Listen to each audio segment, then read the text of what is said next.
Hello dear students, how are you? कैसे हो? मजे में ही रहो.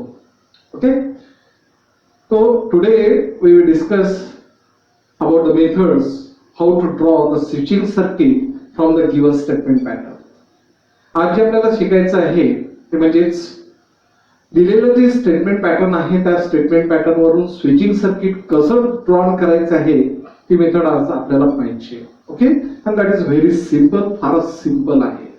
हा शेवटचा पार्ट आता आपल्या मॅथमॅटिकल लॉजिक मधला होतो आहे आणि नंतर तिथून परत 3 लेक्चर्स होतील आणि 3 लेक्चर्स नंतर हा चॅप्टर तुमचा क्लोज होईल. त्यानंतर आपण एमसीक्यूज वगैरे पाहू आणि मग त्याला क्लोज करून टाकू. ओके, ठीक आहे. तर क्वेश्चन दिलेला आहे, construct switching circuits of the following negation P and Q or P and negation R. ज्यावेळेस या स्टेटमेंट पॅटर्न वरून यालाच आपण सिंबॉलिक फॉर्म सुद्धा म्हणतो आहे, या सिंबॉलिक फॉर्म वरून तुम्हाला स्विचिंग सर्किट तयार करायचं आहे. आणि त्यासाठी काय करा, तर फर्स्ट ऑफ ऑल स्विचेस कुठल्या पद्धतीचे आहेत ते पाहून घ्या. P आलेला आहे, Q आलेला आहे, R आलेला आहे. म्हणजे याचा अर्थ 3 पद्धतीचे 3 टाइपचे आपण स्विचेस इथे यूज करणार आहोत. त्यासोबत तुम्हाला निगेशन P निगेशन R म्हणजे टिल्ड P टिल्ड R अशा पद्धतीने सुद्धा आलेलं दिसते आहे. त्याला आपण टिल्ड R म्हणतोय, टिल्ड P असं सुद्धा म्हणतोय. आणि मग हे जे आहे स्विचेस मध्ये आपण त्याला क्वेटच्या फॉर्म मध्ये लिहित असतो. तर इथे काय म्हणता येईल, now solution number first, let P हा लिहितो आहे द स्विच S1, ती स्विच S1. त्यानंतर Q आलेला आहे, सो Q द स्विच, ती स्विच S2. त्यानंतर R आलेला आहे म्हणून R इथे लिहितो आहे the switch, the switch S3. आणि लॅम्प साठी आपण L घेत असतो, म्हणजेच L दी लॅम्प कॅपिटल L. ओके, या पद्धतीने घेतल्यानंतर आता याची आपल्याला काय काढायचे आहे, सर्किट डायग्राम काढायचे आहे. दी circuit is, the switching circuit is, the switching circuit is. आणि आता हे स्विचिंग सर्किट आपल्याला इथे ड्रॉ करायचं आहे. मी इथे ती डायग्राम ड्रॉ करतोय, चालेल. तर यामध्ये तुम्हाला 2 पद्धतीचे ब्रॅकेट्स दिसतात, म्हणजेच या 2 ब्रॅकेट्सला आपल्याला सुरुवातीला तयार करावं लागेल. त्याचसोबत या 2 ब्रॅकेटला कशाने जॉईन केलेलं आहे, ऑर ने. मग बिफोर दिस या ब्रॅकेट मध्ये पहा, टिल्ड P and Q और निगेशन P and Q म्हणतोय. कन्फ्युज होऊ देऊ नका, निगेशनचा वर्ड यूज करतोय. Negation P and Q and means what, both the switches are in series. ते कशामध्ये आहे, सिरीज मध्ये आहे. आणि म्हणून मी इथे काय केलेलं आहे, तर negation P means what, P means switch S1, त्याला निगेशन केलेलं आहे म्हणजे S1 वाईटच झालेला आहे. सो हा झालेला आहे स्विच आणि हा झालेला आहे S1 क्वाट. आणि या P निगेशन P ला Q ने जॉईन केलेला आहे. कशाच्या कनेक्टिव्हने, अँड जर असेल तर सिरीज आपल्याला घ्यायची आहे. सिरीज म्हणजे एकाच लाईन मध्ये आपण घेतो आहे या पद्धतीने. ओके, आणि हा जो स्विच घेतलेला आहे दॅट इज Q मीन्स झालेला आहे S2. ओके, परत हा ब्रॅकेट पहा, हा ब्रॅकेट आणि हा ब्रॅकेट कशाने जॉईन केलेला आहे, ऑर ने जॉईन केलेला आहे. म्हणजे पॅरलल मध्ये आपल्याला काढायचं आहे. पॅरलल मध्ये म्हणजेच मी या पद्धतीने आता हा झाला याला पॅरलल. P आहे म्हणजे स्विच S1, हा झालेला आहे स्विच S1. अँड आहे म्हणजे सिरीज मध्ये. So negation R means what, negation R या S3 चा आपल्याला क्वेट घ्यायचा आहे. So S3 क्वेट. आणि एवढं झाल्यानंतर आता आपल्याला याला व्यवस्थित जॉईन करायचंय. या पद्धतीने केलं तरी चालतं. सुरुवातीला मी इथे बॅटरी लावतो आहे, पॉझिटिव्ह निगेटिव्ह. त्यानंतर इथे मी लॅम्प घेतो आहे आणि याला जॉईन करतो आहे. तर ही झालेली आपली डायग्राम. म्हणजेच या पद्धतीने आपण करंट फ्लो होताना सुद्धा इथे दाखवू शकतो.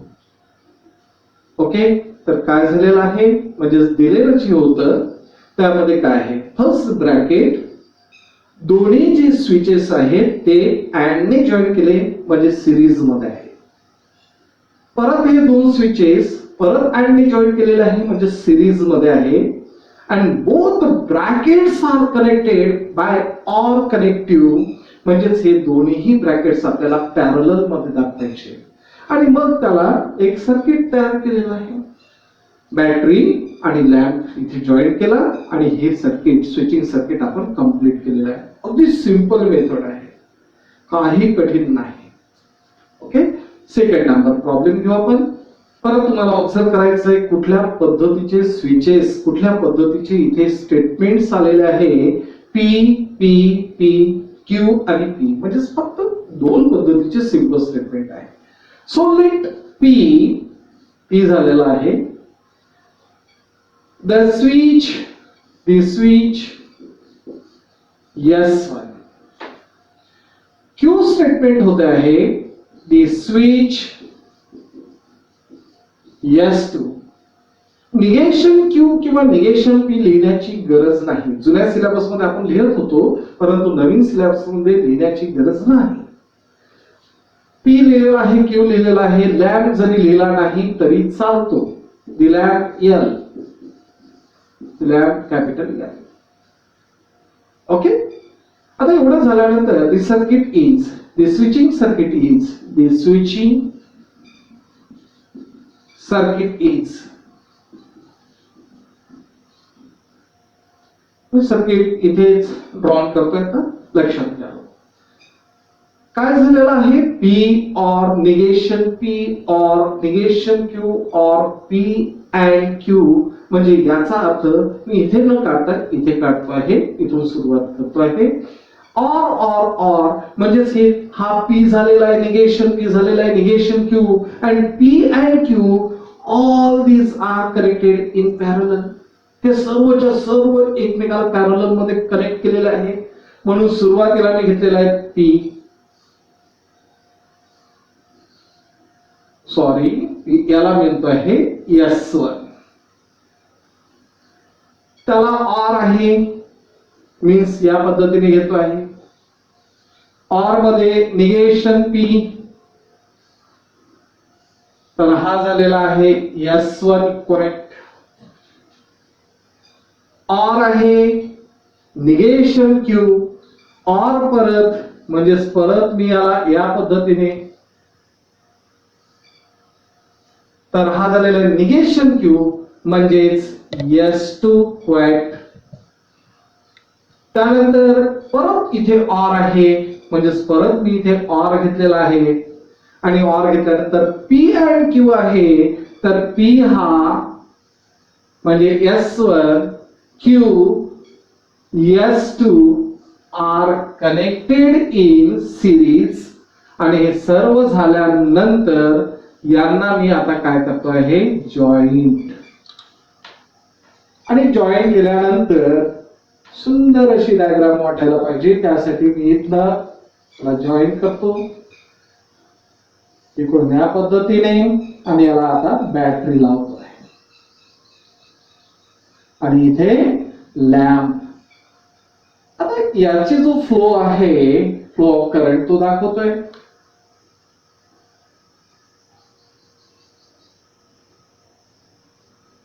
बल्ब लागलेला आहे, सोपी आहे. हे कठीण वाटते? मुळीच नाही. मी स्वतःहूनच म्हणतोय मुळीच नाही.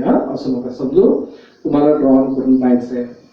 तर काय काय केलं लक्षात आलेलं आहे. अगदी सोपी सोपी मेथड आहे.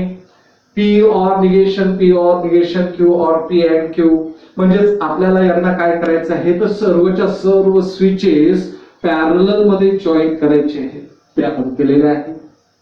त्यानंतर इथे पी घेतलेला आहे, इथे निगेशन पी म्हणजे S1 क्वाइट झालेला आहे, निगेशन क्यू म्हणजे S2 क्वाइट झालेला आहे. त्यानंतर पी अँड क्यू म्हणजे S1 आणि S2 हे आपण सिरीज मध्ये घेतलेले आहे आणि त्या ती सर्किट डायग्राम कंप्लीट केलेली आहे. परत एक प्रॉब्लेम आपण घेतो आहे, दॅट इज व्हेरी सिंपल. कुठले कुठले स्विचेस आलेले आहेत, पी आलेला आहे, negation P Q, negation Q are and negation P. म्हणजे 3 टाइपचे स्विचेस इथे आपण घेतोय. आर घेतलेला आहे, the switch S3, the switch S3 आणि परत लॅम्प घेतो आहे, लॅम्प कॅपिटल L. परत सर्किट डायग्राम काय असेल, the switching circuit is switching circuit is परत मी तिथेच डायग्राम ड्रॉन करतोय. हा काय झालेला आहे, एक ब्रॅकेट म्हणजे याला एका कॉलम एका कंपार्टमेंट मध्ये व्यवस्थितपणे काढावं लागेल. तसं पी आहे, पी घेतलेला आहे, ऑर आहे, or means parallel, or means what parallel. आणि म्हणून मी इथे काय केलेलं आहे, ड्रॉन हा झालेला आहे S1 फॉर पी. याला पॅरलल तुम्हाला दिसत आहे, इथे याला पॅरलल काढतोय, यालाच पॅरलल काढलेला आहे. Negation P and Q, negation P means what S1 quite झालेला आहे, Q that is S2 switch, हा झालेला S2 स्विच. आणि या होल सर्किटला परत इथे सर्किट पॅरलल मध्ये काढलेलं आहे, म्हणून मी या पद्धतीने परत इथे पॅरलल मध्ये सर्किट काढतोय. परत इथे काय केलेलं आहे ते लक्षात घ्या. सुरुवातीला हा bracket negation Q means what, तर दॅट इज S2 क्वाइट. त्यानंतर आर स्विच म्हणजे S3 घेतो आहे, ओके, या पद्धतीने.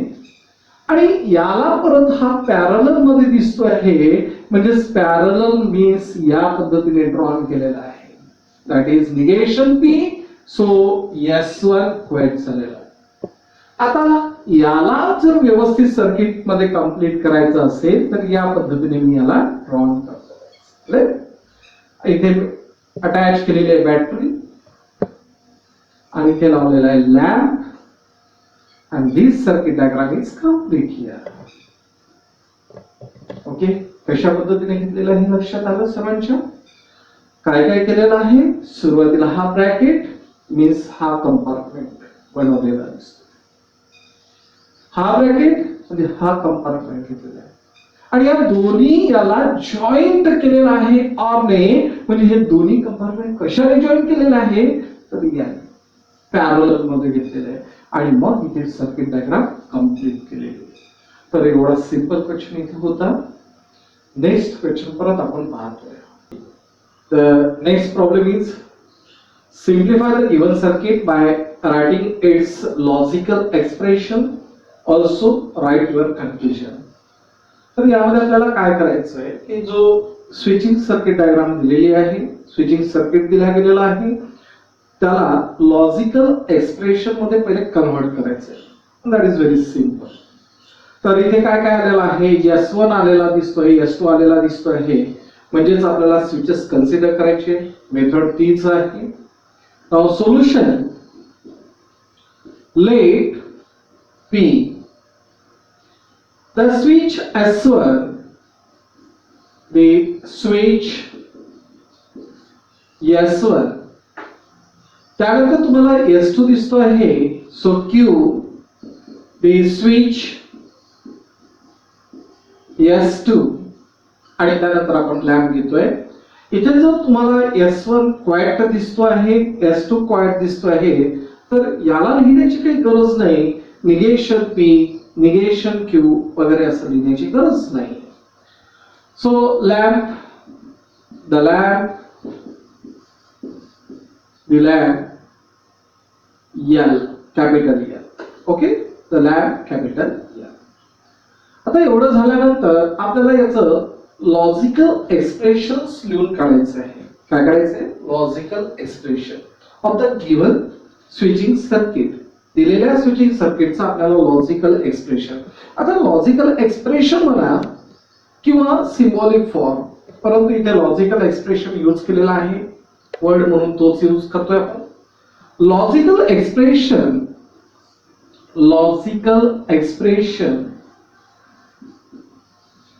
of given switching circuit किंवा of a given circuit is. तर लॉजिकल एक्सप्रेशन काय असेल तर हा झालेला आहे P. So P. त्यानंतर हे सर्व सिरीज मध्ये आहेत म्हणून and.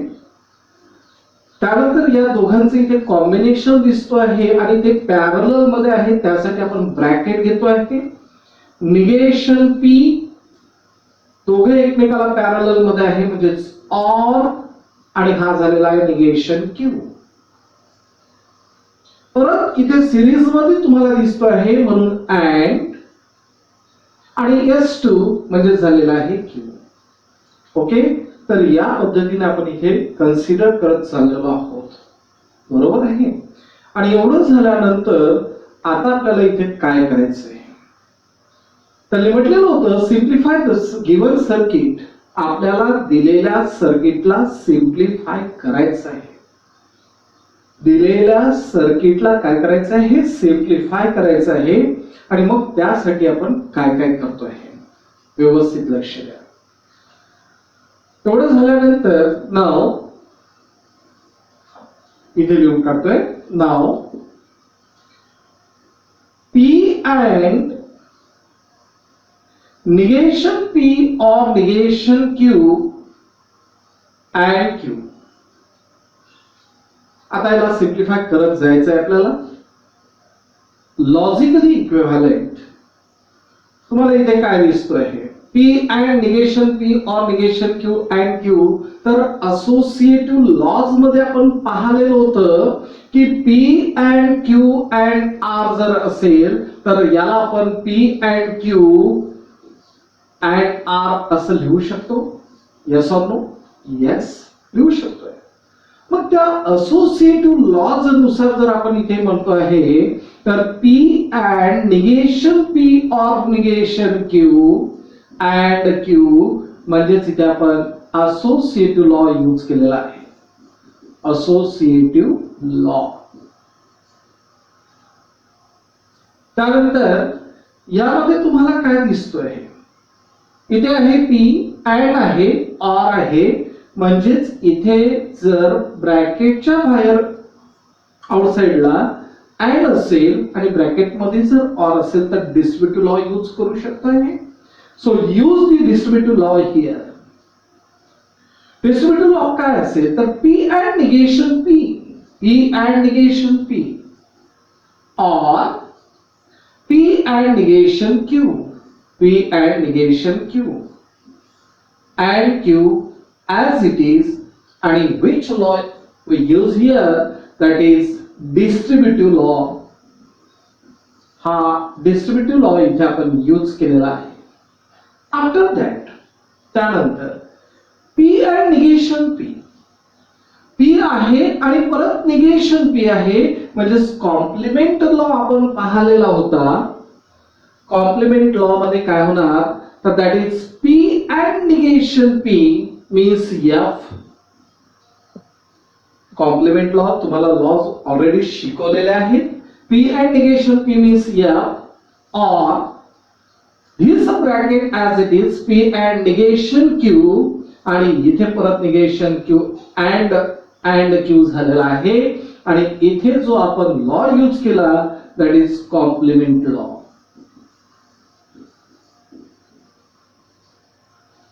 After that F or P and negation Q असं जर असेल तर यामध्ये आयडेंटिटीज लॉज आपण पाहिलेले होते. आयडेंटिटीज लॉज मध्ये कुठले कुठले होते तर P and T equivalent P, P and F equivalent F, P P or T equivalent T आणि P or F equivalent P या पद्धतीने आपण आयडेंटिटीज लॉ घेतलेले होते. मग या आयडेंटिटी लॉ नुसार काय झालेलं असेल तर F or P and negation Q F or जर असेल तर इथे आन्सर जे आहे ते म्हणजेच हा स्टेटमेंट असेल. So P and negation Q and Q तर इथे जो आपण लॉ यूज केलेला आहे दॅट इज आयडेंटिटी लॉ. हा झालेला आहे identity law. After that P and इथे सुद्धा अँड आहे म्हणजेच असोसिएटिव्ह लॉ मध्ये परत आपण जाऊ शकतो आणि असोसिएटिव्ह लॉ नुसार जर पाहिलं तर निगेशन Q आणि Q याला आपण एका ब्रॅकेट मध्ये घेऊ शकतो. So P and negation Q and Q तर हा झालेला आहे associative law.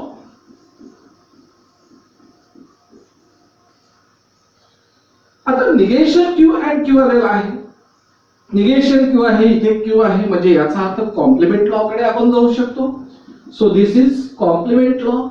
P and negation Q and Q negation Q and Q जर असेल तर आन्सर तुम्हाला माहिती आहे that is F and this is what that is complement law. हा झालेला आहे कॉम्प्लिमेंट लॉ बरोबर. त्यानंतर P and F म्हणजेच आयडेंटिटी लॉ अँड आहे F आहे म्हणजे answer is F. So identity law आणि आता यामध्ये तुम्हाला जे आन्सर आलेलं दिसतंय दॅट इज F. सिम्प्लिफाय करत असताना कुठले लॉज कसे यूज केलेले आहेत ते लक्षात घ्या. यामध्ये P अँड दिस ब्रॅकेट परत अँड दिसतोय इथे अँड आहे इथे अँड आहे म्हणजे याचा अर्थ आपण असोसिएटिव्ह लॉ यूज करू शकतो. म्हणजेच मी या दोघांना एका ब्रॅकेट मध्ये घेतलेला आहे आणि आता लक्षात घ्या इथे अँड आहे इथे ऑर आहे म्हणजेच यामध्ये आपण डिस्ट्रीब्युटिव्ह लॉ यूज करू शकतो. So P and negation P और P and negation Q and Q हा जचा तसाच. त्यानंतर P अँड निगेशन P आहे P आणि परत निगेशन P दिसतो आहे आणि अँड जर असेल तर इथे आपण आयडेंटिटी लॉ यूज करतो आहे. आयडेंटिटी लॉ नुसार सॉरी कॉम्प्लिमेंट लॉ घेतो आहे म्हणजेच दॅट इज F और P and negation Q and negation and Q झालेला आहे. परत F और P and negation Q F असो T असेल तर अशा वेळेस आयडेंटिटी कडे आपण जातो आहे. मग आयडेंटिटी लॉ नुसार काय आन्सर असेल तर P and negation Q and Q आहेच. त्यानंतर यामध्ये आपण परत कोमूट असोसिएटिव्ह लॉ यूज करू शकतोय that is P and negation Q and Q ला एका ब्रॅकेट मध्ये आपण घेतोय. So negation Q and Q answer is F that is again complement law. P and F परत F आलेला आहे स्टेटमेंट P आहे म्हणजे identity law according identity law answer is F. म्हणजे याला सिम्प्लिफाय केल्यानंतर जर तुम्हाला आन्सर F मिळत असेल तर याचा अर्थ तिथे जो आपण लॅम्प लावू समजा या सर्किटला जर मी इथे बॅटरी लावलेली असेल आणि इथे जर लॅम्प लावलेला आहे तर हा लॅम्प कधीच ग्लो होणार नाही कारण आपल्याला इथे आन्सर काय मिळालेला आहे F मिळालेला आहे. आणि समजा जर आन्सर T मिळालं असतं तर काय केलं असतं द लॅम्प ऑलवेज ग्लो म्हणजे नेहमी करता तो चालू असता तो कधीही बंद राहिलेला नसता या सर्किट मध्ये. ओके जर आन्सर T आलं असतं परंतु इथे आन्सर कोण आहे F आहे. अँड सो अवर कन्क्लुजन आणि म्हणून आपलं कन्क्लुजन काय असेल